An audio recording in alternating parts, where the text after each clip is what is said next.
I first heard about the Rosemary Branch Theatre when I was cast to join a theatre company called Degenerate Fox, and they were based at the Rosemary Branch. So I was performing at the Rosie for years before I ever became the artistic director.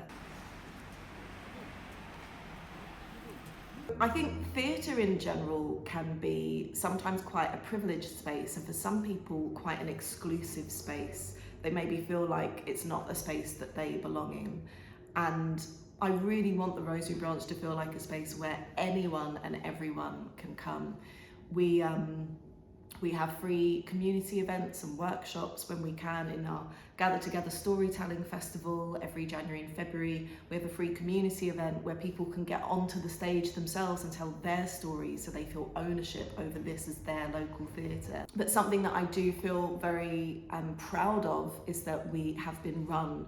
We're a theatre that's been led by women for 30 years this year, which is such a rarity. It's still quite rare to have female artistic directors in this country, so to have had that as part of our legacy for 30 years is really brilliant and something that I hope continues for a long time.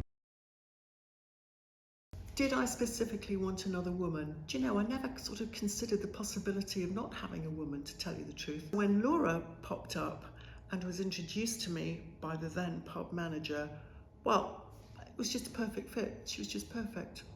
She was perfect, and she still is.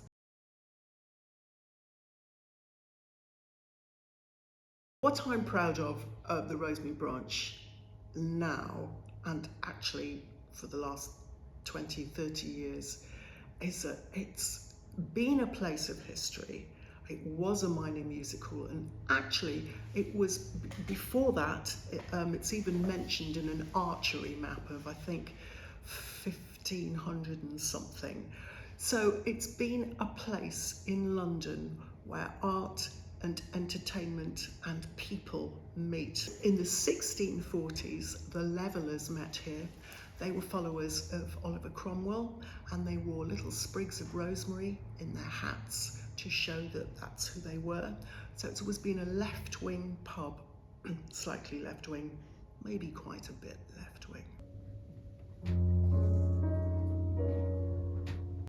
Well, Cleo Sylvester lived around the same corner as me, or round a very similar corner to me, and we used to meet in the playground with our two little boys, and I knew that she was a big actress of the day. She was the first black person on in a regular soap, TV soap. She was in Crossroads. She'd also been at the National Theatre when she was just 17. So she was big in the acting world. And I thought, if you're going to run a theatre, it would be a good idea to have somebody who knows about the business. I had another great friend, Angela Newstatter, journalist, Guardian journalist, and Angela Newstatter was also a friend because we had two little boys together, so with Cleo's that made three. And Angela Newstatter was very interested in theatre, and being a journalist, what could go wrong? We've got a journalist, and we've got an actor, and we've got me, a dance teacher. But there again, I now owned the Rosemary Branch pub and theatre, so I was a woman of property, and off we went.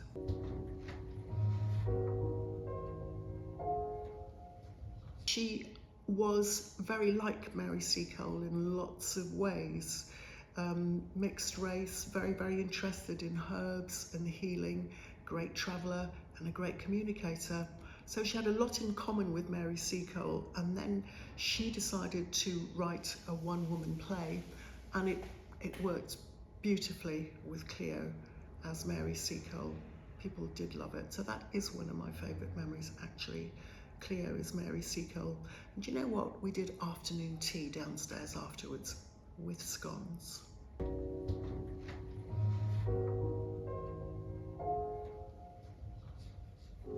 Many people attended her wake to say farewell to Cleo, who was also known as Honeybee Mama because she used to sing here with her blues band. And guess what? Mick Jagger came to that funeral to pay his respects, along with heaps more people. That's favourite memory. It was memorable.